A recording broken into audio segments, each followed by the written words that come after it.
Hey everyone, and welcome to another episode of the Tim and Jim Show.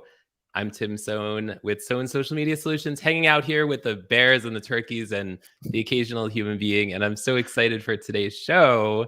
But first, I'm going to turn it over to my friend and trusty co-host, Mr. Jim Fuhs. How are you today? I'm doing great. It's great to see you, Tim. How you doing? And really excited to Great. How have are you? Gabe Leal or Gabe Leal, whatever you want to call him, right? Yes. We were talking about that beforehand. Let us know in the on the comments. How do show. you say Gabe's name? Yeah, how do you say it? I think with the whatever the little thing over the E, I could see why you would say Gabe because otherwise. Yeah, what do you call that, Gabe? So I think it's like a little inflection on, an accent. Yeah, I can't remember if it's called a tilde, maybe. Yeah, I believe that's what it's actually called. Yeah. So, but good to know that. he's out of Dallas, Texas, and in that area. So I know he's a Cowboys fan, so we won't have any more discussions about sports today. There you go. We'll let that lie. We'll let it lie. I'll be shocked if there isn't any more talk about sports, but all right. Yeah. But it's exciting because he's doing a lot with live streaming. If you're not following the hashtag LinkedIn live streams on LinkedIn, you need to, because what I love what Gabe has done is he's actually taken the time, and nobody's paying him for it, to promote other live streamers. He's posting where to watch the shows, because that's one thing we were talking about before the show that LinkedIn's not doing right now. They're not making it easy for people to find shows. It's not even always easy to find shows after they're over, right? Because it kind of like just disappears in our feed. It's not like there's a little here's all our videos. So LinkedIn, if you're listening, these are some of the things we'd like to see you consider. Oh, and by the way, how about making groups a little bit more viable so we can get our groups off of Facebook? But I digress. No, I'm paging LinkedIn. Hey, that's actually great, because here I had a conversation with Trish Lindo yesterday. She's the senior creator manager over there at LinkedIn.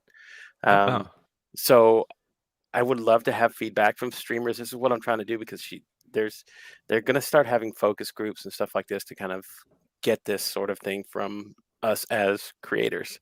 So I'm trying to push that on the forefront as well, of like things like this, because I have started a LinkedIn live streamer group that on here, and it'd be a great way to make it very viable to bring in a lot of these creators in what I've envisioned for what it is to like come in there, share advice, grow, collaborate, talk between each other, make it a little bit easier. So I feel you on that one for sure. Yeah, because I think a lot of people aren't happy with we'll just say Meta, and And so with that, right, we don't have this opportunity, because I've been in LinkedIn groups for years, and it's like you don't know when people have posted.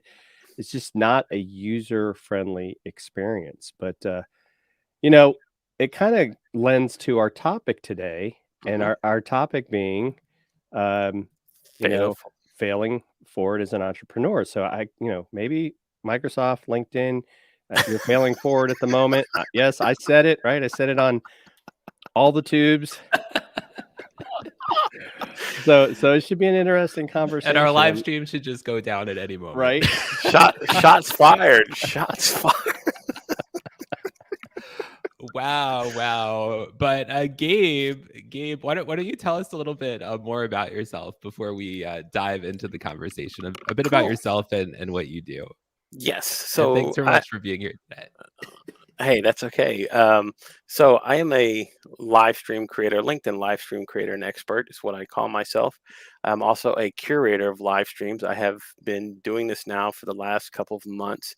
My mission is pretty simple. I'm a father of 4. I really enjoy family. I really enjoy the comfort of having a close built unit. So that's what I want to do with this here and building a community. Especially around here. So I've added community building to my skills to connect people, to bring people together, because I think it's just easier when there's more people to kind of have, kind of talk to, advice, these sort of things. So my mission is simply to help other creators on this platform, and soon when I expand past this on other platforms, to make it easier for them to become better at what they do as creators. Give them the opportunity to have the support and guidance of expertise of individuals like us who've been doing it for a while, and just let them understand that, hey, this is a really great way to build your authority, build your voice, and you never know what's going to come out of something like this. I mean, somebody in their comments there, Miss Barrows, who's here, just a year ago, getting started here on the platform, and then getting named as a top 50 influencer or most important people, on LinkedIn, not influencer, but I love using that word because people love to give it a bad rap. It gets a bad connotation as being an influencer. I think if you're an influencer and you use it in the right sort of terms, in what I'm doing, yeah, I'm an influencer. I influence people to go out here and do what they dream about doing. So that's what I do. That's why I put my header behind there. I'm a dreamer, and I want other people to dream as well, because that's a big part of what I do, and I want people to have the same opportunities that I do. No, I don't want those barriers that most people love to put in front of them, and kind of just break that down. So that's kind of me in a nutshell of what I've been doing, because I've been growing and developing myself along the way, just like everybody else.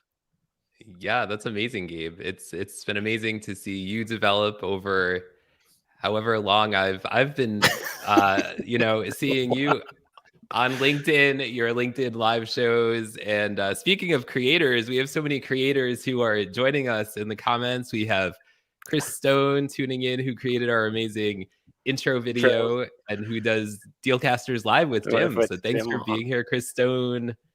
Nancy Barrows is in the house, who Gabe was just talking about. Thanks for being here, Nancy. Aya is here from Egypt, live from Egypt. Another creator. Hey, Aya, how's it going? Russ says hearts for everyone, so I will have to honor his request and whipped out the hearts to everyone. Here we go. I'm sending the love to everyone. There you go, Russ Hedge. There you go, buddy. Yes. Marcello is here. Hey, Marcello. Atlanta, Georgia. Yes, shout out to fellow Atlantean. Atlantean. There you go. There's another one. Is that how it goes? Atlantean? Atlantean. Yeah. I think. If not, it's a word now, right? Yeah. It is one. There you go. Put that on Jim for coining that. Yeah. We'll see if it makes it in the Webster's next year. So. You get the credit. Jim. Yes. Yeah. So today we're going to be talking about how to fail forward as an entrepreneur with Mr. Leal here, or however you say Gabe or Gabe or Gabe. Whoever is on the screen here with us. Yes. So Jim, do you want to take the first question for for this person over here. Oh, Hey, yeah. sure. Yeah, let's get started. Boy. So, why should someone take the risk of starting their own business? I mean, it seems kind of Yeah. scary. Well, that's so part of it is when you start out as an entrepreneur. So a little background of my entrepreneur journey. I grew up in an entrepreneurial household. My grandparents started a family business that's still in existence now. So seeing that and growing up in around that atmosphere, um, it changes the way that you go and approach going out in the world and wanting to do it yourself. So um, I've always had that entrepreneurial spirit of wanting to go start my own business. Now, for anybody who's wanting to do that, a lot of the reasons are sometimes people find their passion or they want fulfillment and they can't find it in a job or in a career that they might be working in. So their passion might lie somewhere else. And they go and they jump into what they do and they put it in there to go chase, the dream, what I talk about, and making it, see if they can make it viable for a lot of people. So getting into wanting to start your own business, I mean, I think that is a big root cause. We're just seeing it now with the great resignation, with a lot of people leaving their jobs to go chase entrepreneurial opportunities because they're not finding what they want out career wise. So they go out there, True. they start their own businesses, and you're going to see an influx of people who are now joining that world. And I'm pretty sure statistics will change here in a few years whenever the SBA does another like checking out of what entrepreneurial growth is, and a lot of those statistics they use now will be changing. But it's just a wonderful time to be an entrepreneur. I mean, we're coming out of the worst time of what it was to be an entrepreneur in 2020. So a lot of people, sorry, went through the suffering of what that was. A lot of businesses closed, a lot of those sort of things. So, but if you have the vision and you have something that you can really go and put out there, I always suggest go try it. It's going to be one of the things that'll change your life. Yeah, I would agree. I started my first business in 2011, and then I've evolved into this about 2016 as far as in the digital marketing space. And I can tell you, because I had a career, right? I retired from the Marines 20, plus years. And because I've been working for myself for so long, and I think Tim, we've talked about this. I know Chris Stone and I talk about it. I think I'm actually now, if I would almost call it unemployable, and that I That's the don't think I term. could go work for someone else now. I can work with people, but to be taken, to have my, if you want to call it my creative freedom taken away, to be able to say, you know what, I don't like the way this is going, so I'm going to switch it to this way. It's a completely different mindset than when you're, being told where to be, when to be there, what you have to do, all these sort of things. And so to me, that was one of the big reasons to start my own business. And I think that's not always the case. I think Tim, maybe you started because it was more about family. Yeah, Yeah. for And me, it was about it was about family. It was I had ended up here in the woods in Pennsylvania, and I was working in journalism before, and I didn't want to. It would probably have been at least 2 hours to get a decent journalism job back then. Yeah. And so I just started freelance writing and editing literally in my house in the woods here. And then that led to me starting my own social media business and then focusing on live streaming since the pandemic. But for me, the focus really was on family, and it continues to be on family. Hmm. Um, but each person has their own story, right? Their own goals in terms of, for Yeah. some people, it's Well, there's a it's more passion. about, yeah, go ahead. There's a passion that lies behind that, though. Your passion is your family, and so Exactly. that's what I talk about. So in knowing that and getting that figured out, and then moving forward with a plan, which you did, Jim, I'm pretty sure you were the same way in how you wanted to do. And again, how the journey starts might not be where it ends up, but it exactly. evolves over time. But you at least got the opportunity started. So that's where I've been like telling a lot of people. This is why I want to teach people about what you know remote producing, that sort of stuff. We'll get into that a little bit later, but that's kind of down the lines of what I want to do. Yeah, that is amazing. And if you haven't already, let us know, if you have your own business, why did you start your own business, or are you thinking about starting your own business? Let us know in Hmm. the chat. We would love to know. We want this to be a conversation with you. So let us know in the chat. So Gabe, how do you recover after a failed business Ooh, venture? now, now that is now that is a tough one that people are starting to discover. So again, 2020 was a very hard time for a lot of entrepreneurs. Businesses that probably might have started up a year earlier, and all of a sudden March 2020 hits and everything gets shut down. Businesses that I kind of known, like nightclubs and stuff like that, where it depended on people showing Mhm. up and being there. A lot of places like that had to shut their doors. It was a very hard time.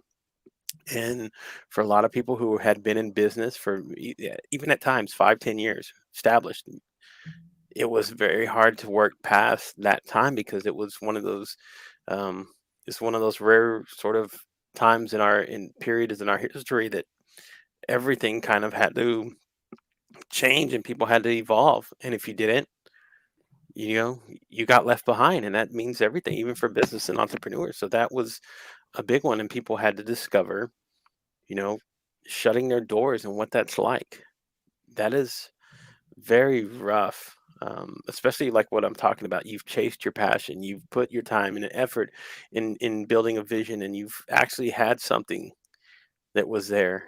And then one day it can no longer exist. It just can't go on because you cannot live that way. It's, the struggle starts happening. Things start, I mean, everything that evolves around that. Um, I mean, again, we're talking about business, so you have to be able to generate revenue. If the revenues aren't there, you know what the alternative is, and it is to shut down, and it's very hard afterwards. But there are a lot of things that you can do. There's that can help you. Say you wanted to get that entrepreneurial spirit again. Closing down a shop and doing something like that can be difficult, but you can also still set yourself up for the next venture. You don't know where it might be down the road. So just like be mindful of those things. Hey, take care of any kind of vendors you got, any receivables that you got, if there's ways to move those things. Um, Anything like that will leave you on at least level footing so that maybe you can build a foundation, maybe a year or two, 2 years, however long it takes to get back on your feet. But that's the big thing, is to get back on your feet. Um, Yeah, and I think, Gabe, you bring up a really great point, and I think sometimes, like, if you're out there watching us right now or watching on the replay, and maybe you're, an employee right now, right? A W-2, as we like to call it. mhm, Don't think that you gotta quit your job to be an entrepreneur. I know that my business coach, Kelly Roach, who's become highly successful, she started out by, like, doing a little bit of time before she would go to work, and then she would do stuff in the evening until she got to that point that she could say, "All right, now I'm gonna go at it full time." Because I think there were probably some people getting ready to launch some businesses pre-pandemic, and to your point, that business model was no longer viable when this stuff happened. But what it did provide opportunity for was looking at things through a different lens. I think the three of us, like, I know Tim and I talk about this all the time. Us starting live streaming in 2018, starting this show, led to us being able to use the skills we developed by having our own show to become remote producers. mhm, That Absolutely. wasn't something that we were thinking about.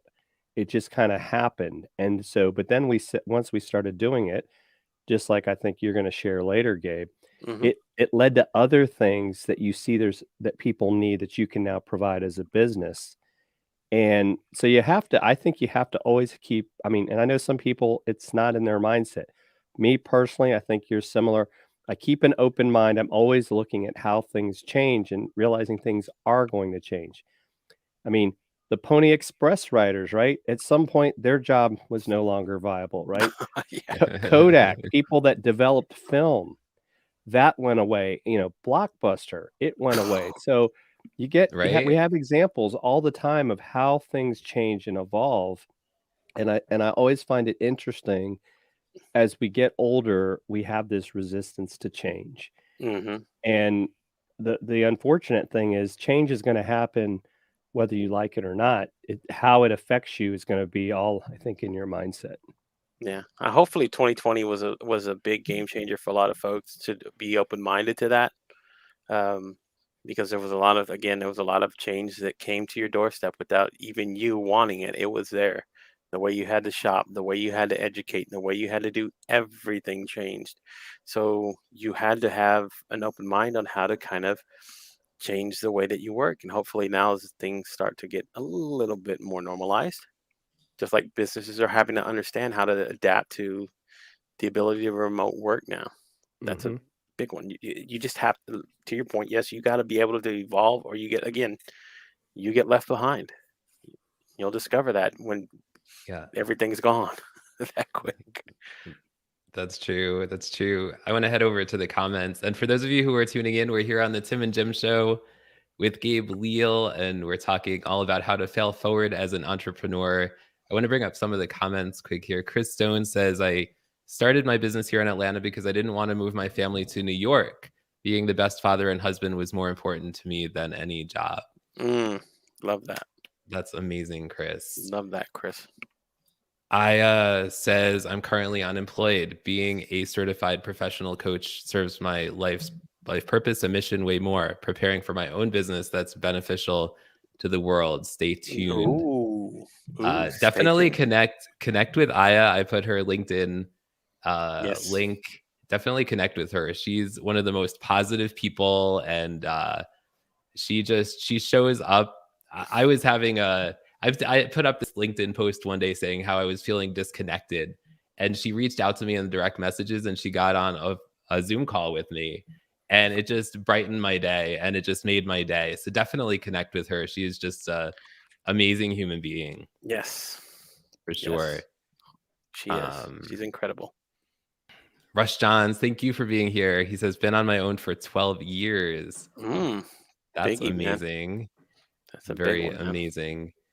Um, Well, one of the things I want to know is like how have you had to adjust in those 12 years? Um, like from where you started the original journey of being out onto your own until the point that you are now. That's a big one. You know that you got to constantly evolve. Again, like I said, we have to keep up with it because we're in a world like what live streaming is. We have to keep up with the technologies that evolve around us, Mhm. or else we're going to be antiquated. We're not going to be what we and like. So there's so many things that have to change. We have to change with them. Learn the education that goes with it, and keep moving forward. Love that. that's true. And DJ, thanks for being here. We Thank you, appreciate you DJ. being here as well. Okay, guys, we're going to take a quick break for a message from our sponsor, StreamYard. All right. And on the other side, we're going to be dancing the Tim dance. So get ready. We're going to be dancing on the other side. Here we go.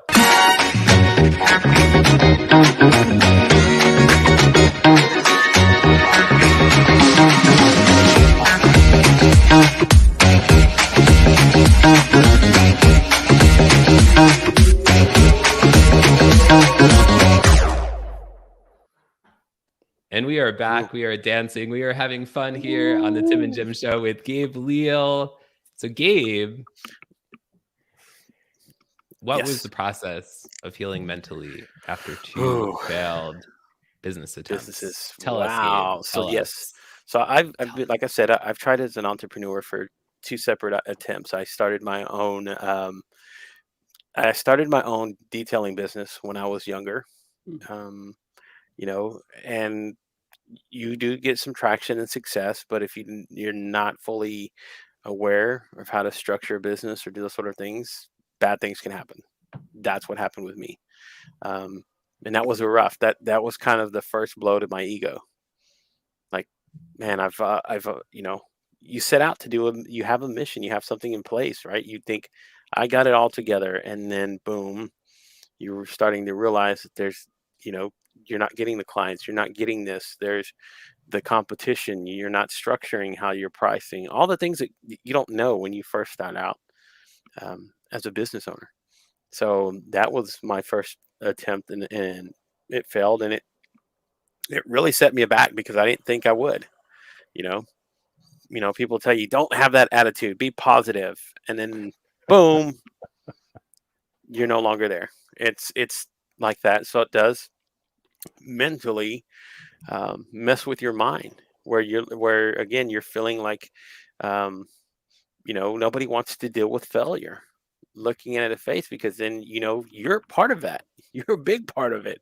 And yes, there are circumstances at times, but again, there are things that you can kind of um, do to to help that along. And what happens is you fail, you realize you think yourself as a failure in life. Mm. And that's a hard one. It can mess with your mind mentally. So it takes a lot of learning how to kind of grow yourself again, kind of understand that it was just something that does happen sometimes in life. You're not going to win every game. You're not going to win. It's going to be a struggle sometimes, but you learn. The thing is to take out of it learning experiences. Mm-hmm. That's a big one. So second time that I failed, I started I started an organic composting business.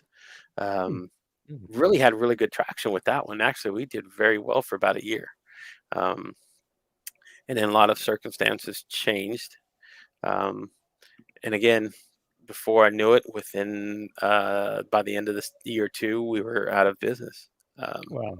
And that's another blow. You get to that point, you're like, not once have I failed, twice I've failed.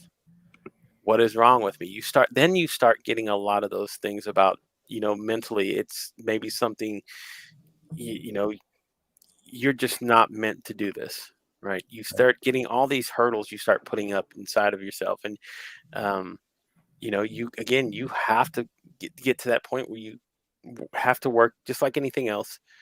You have to work on yourself mentally to get past those hurdles, or else you're never going to get back up on a horse again. That can be terrifying. um so for me, that's like, here as I launch into going into a third business attempt here and getting this started. um the only thing that I am comfortable with now is that I know that I can fail and recover and be okay with it. Um, and I think that's for a lot of people who've gone through this and maybe not um, haven't succeeded. It's going to be okay, folks. You can get up again. You can start all over again. You again. Maybe it wasn't the fit. It wasn't the right time for you. That is such an important lesson, Gabe, that you're providing us and our audience. I mean, there are things that change, right? We have to learn, it's that whole thing, learn from your mistakes. Sometimes those mistakes are out of your control, right? The market Hmm. changes, circumstances change. Um, but I think it is tough, right? And I like the other thing you said earlier, right? And I think you come across, you're a very optimistic person. I'm an optimistic person, but it doesn't mean that we don't have challenges and problems. Yes. We just choose not to necessarily share them with everybody, right? We Hmm. keep it inside, or we talk about it with a small circle of trusted, friends. Because sometimes if you come out as a negative person, right, people don't want to deal with you, right? Yeah. That can have its own impacts, and so sometimes it's not easy. I mean, even in live streaming, right, we have failures, right? The tech doesn't work. All the You time. know, we forget to hit the go live button and we're talking, or we forget to turn our microphone on, and it's like it's not the end of the world. Yeah. Um, I mean, there are things that some people do that when they fail, it is the end of the world for some things, but we won't go there. But I think the fact that, right, and just the diversity in what you've changed to, right? Yeah. Your three businesses don't seem like they're related at all. Nope. Um, and I think that that's the whole thing, right? Just, like my first business, I was a government contracting consultant. I know that's really exciting and people can't wait to sign up for that stuff. Right. We just want to Um, start dancing. right? Yeah.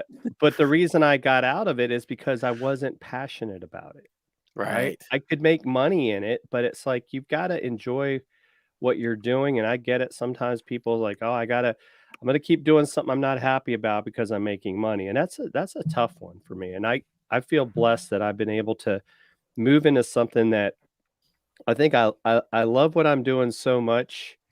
I don't know why I would retire, right? I mean, Right. That to me, that is a gauge perfectly of whether or not you're on the right track. To think, could I retire from this? Right now, my answer would be hell no. Even if you wanted to pay me to step away from this, I'd be like, I love doing this every day. This is Mhm. like this is like the drive for me. Yep. When I get up in the morning, this is what I think about. Before I go to bed at night, this is what I think about. Yep. Um, so Well, I and know, I think what you're doing, what we're doing is we like helping other people succeed. right? To me, that's the best thing. I Yeah. mean, you can't put a price on that, right? Yeah, When you help others succeed, I think that's what drives me at this point in my life is helping others, more so than anything else. agreed, agreed, big time. Same here. Same here. All right. So Jim, do you want to take this question for Gabe? Ooh, Yes. So what is it or what are the most valuable lessons that you feel will make you successful this time around in starting a business? yes. Um, so a lot of the things, like I said, that I've taken from my past experiences in not as an entrepreneur, number one, and taking those things of where I've been able to tell myself that I have to change the way that I approach um, in any business venture, especially this one here. I have to change the way that I approach whether or not this is going to be um, the one that's going to be successful. I have to constantly think about um, again being able to, like what I was talking about earlier, evolving and kind of adjusting to what this is, because here, like I said, in this world that we're in now, things change all the time. It's rapidly changing. Streaming has changed from where it was 3 years ago to where it is now. It's almost Mhm. light years ahead of where it is, and it is continuing to evolve. So I figure that if this is going to be what my career is, I have to be able to keep up with that, keep up with the technologies, get myself the education that I need to do these things. Um, and I think what for me, why I feel I will be successful at this, because even though the other two ventures that I started were businesses that I wanted to get into, I was like very much like you. I wasn't passionate about it. I was chasing money. Mhm. There was a difference.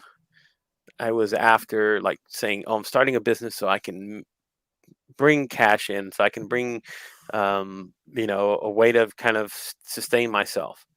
Whereas this venture, I feel like this is what I've been doing. I get to be the creative aspect of who I've always been as an individual, and I'm going to find a way to generate revenues that are going to match what my passion is. And I think that's what's going to make me successful this time around for sure. That is amazing. That is amazing. So Gabe Leal, tell us what is next for Gabe Leal. Ooh, lots of things, lots of wonderful things. We're So dying to know. So tell we're us. dying to know. All right. So a few things that I have in the works. One of the things that we were talking about a little bit earlier about remote producing, because I want to get other individuals who want to learn how to do what you guys do, what I do, in helping others, and finding a way to kind of get into a business like this and know that it is a business. This is actually a structured business that you can get into. So I'm starting a remote producer academy to kind of help train and bring in people who want to get into this field.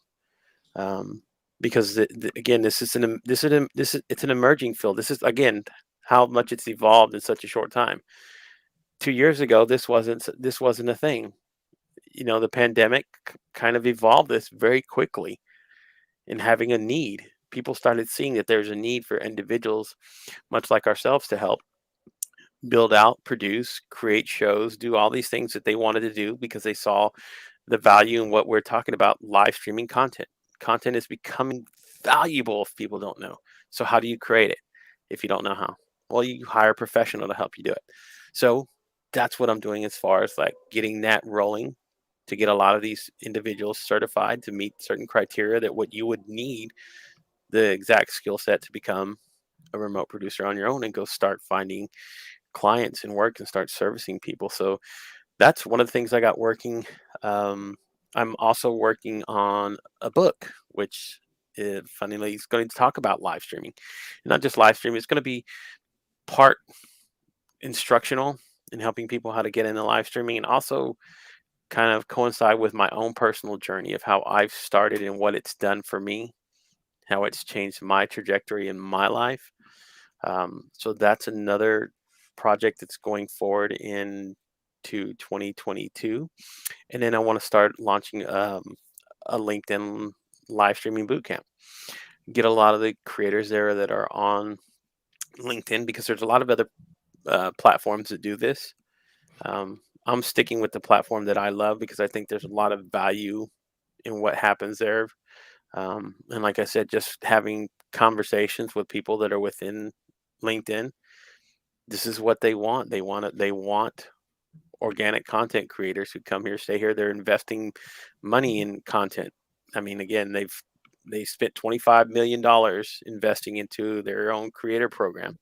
They have their accelerator program, which they're paying content creators to stay on here. They're giving them grants to come here and create content. So what do you think live streaming video is?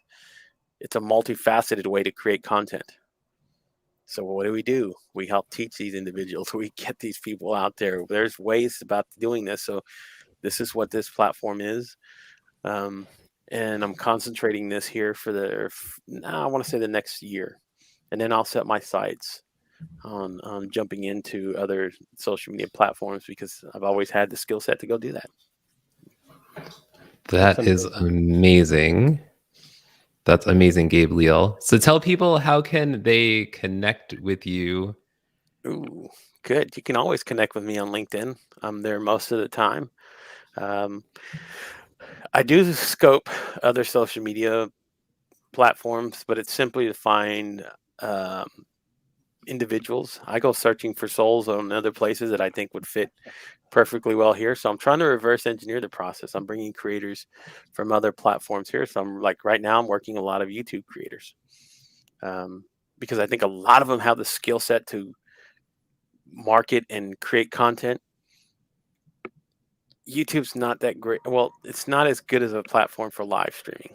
Now you can live stream there, but like if you've ever gone and watched a YouTube live stream, look how hard it is to kind of tag somebody or go in there and do comments and getting. I mean, I think YouTube is the ultimate for learning how to live stream. If you want to go learn, they got tons of videos. You can go there, self-educate yourself if you wanted to. YouTube University, exactly. YouTube, exactly. But again, in the live streaming realm, unless you're Pat Flynn and you have been doing live streams for God knows how long, it's hard to build that sort of traction inside of live streaming. I think it's a video first platform. So I'm trying to get a lot of those creators that are there, that are doing it and getting in and do live streaming, and letting them know, look at LinkedIn as an option.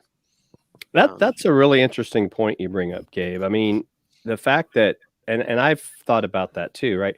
A lot of YouTubers are good at making video, but they're not necessarily good live streaming.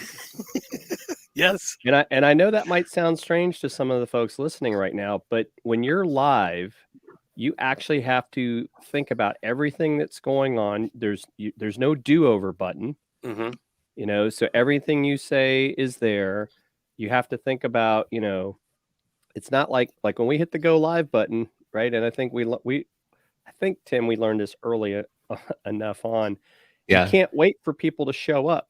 Yeah. Right. It's like being on TV. It's like being on TV. Yeah. It's live. You start talking like there's a million people watching. Right. Yes.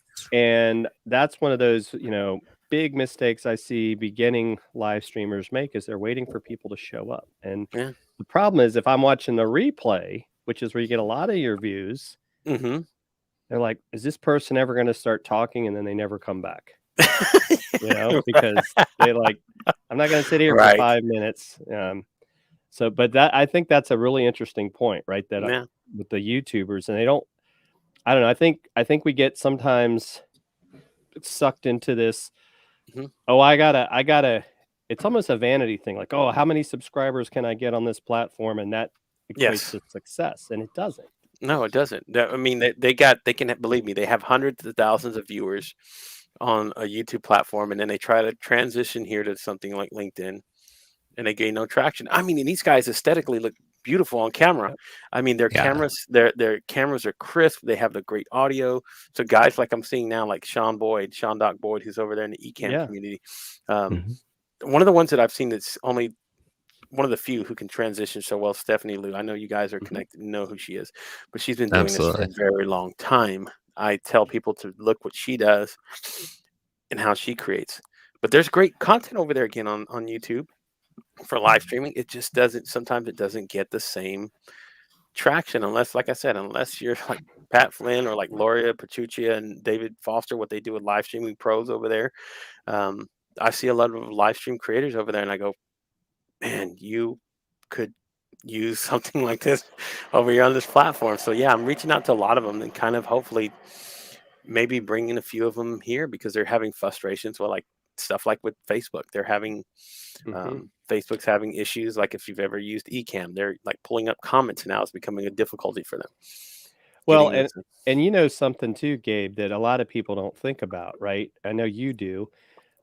Those people you mentioned, it took them years to Years, build up that community, right? It's years. not like, "Oh, I'm gonna start a YouTube channel tomorrow and I'm gonna have 1,000,000 subscribers in, Yeah, 3 months." There might be a couple people that could do it, but, that is the exception, not the Shin. rule, Yes. you know? And it takes that. So that's where uh, that's why building this community here and what I'm trying to do is so that when I invite people, these individuals here, they can come here and say, "Oh wait a minute, you mean there's already an instant support community that can come here and help?" Of course, that's what this platform is because this is the advantage this platform has all over all the other ones. This platform is built for networking. Mhm. It's Absolutely. it's not a Absolutely. it's not a Facebook book where you got to go connect with somebody. Do I know this person? Should I follow them? Where it's more of the personal touch first there, then it becomes the business side of it. Here you have the understanding. This is a business this is a business first network. This is what you come here to do. So people are open to gaining followers and people are open to connecting and making connections. So this is a great way to this is where I said this is the advantage lies in what we get to do here on LinkedIn. Yep, Well, absolutely. thank you so much, Gabe. We really appreciate you being here. And Yes. I'm going to do something a little different, a little Oh, unexpected. ooh. Before we Oh, go, yesterday, Rachel Druckenmiller did a Christmas special live on Oh, LinkedIn. So I'm yes. just going to play a short portion from that right now.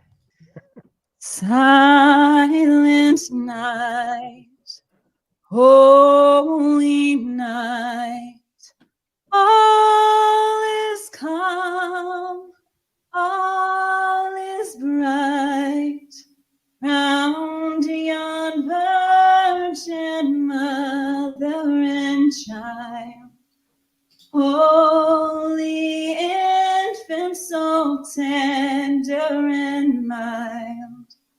Sleep in heavenly peace. Sleep in heavenly peace.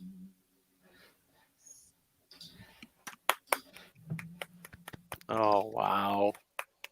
She's got such an amazing voice. I love that. And it's On that it's the note, holiday season, folks. So kindness, love, it compassion is. for your fellow man. Understand these are sometimes very difficult times for people. mhm, Please just show a little love. That's all we need in this world. That's right. awesome. Love that. That's all. That's all. Everyone, thanks so much for being here. Have a Merry Christmas, Happy Holidays, and thanks so much for joining us. That's right, and come back next week, we're gonna have our 2022 prediction show. Ooh, We're gonna have some Ooh. surprise guests, so, I'm gonna tune in for that. join us at 11 on next Wednesday.